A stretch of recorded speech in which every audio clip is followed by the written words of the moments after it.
Well, a new study from Hamilton's McMaster University shows the reason why we like some songs more than others, it may have to do with actually what you're seeing rather than what you're hearing. And some expert musicians know this and take advantage of something called music illusion. Michael Schutz is an assistant professor at Mac's Department of Music. He joins us now. So, Michael, can you explain what this basic theory is?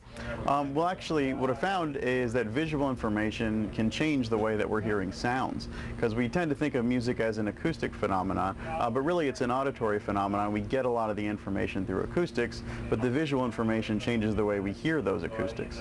So what does that mean for musicians then, and then for the audience? Well, this has implications for both sides, because as a performer, I'm able to actually control what my audiences are hearing if I use these gestures correctly.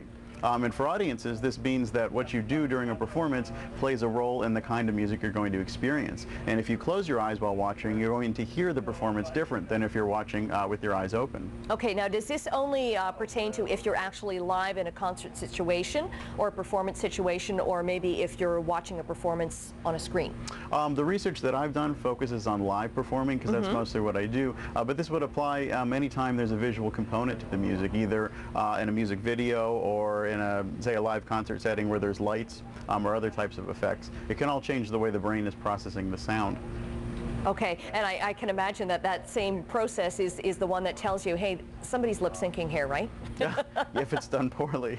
Yes, if it's done poorly. So how are you using this then to teach your music students about how to boost their performance? Well, one thing is when you're performing, you need to be aware of the kinds of movements that you're using, even if they don't affect the acoustic information itself.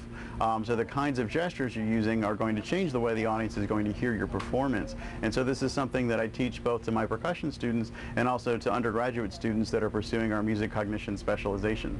Okay, so does this deal with mainly string instruments then? I can't imagine, or does somebody playing the piano, does the way that you raise up your arms, does that make a difference? Yeah, well, my research focuses on percussion and specifically on the marimba, which is like a big xylophone. Okay.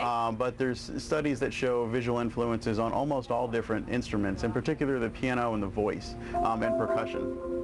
Okay, well, we have run out of time, Michael, but thanks so much for coming in. A very interesting study there. Michael Schutz is an assistant professor from the Department of Music at McMaster University. Thank you.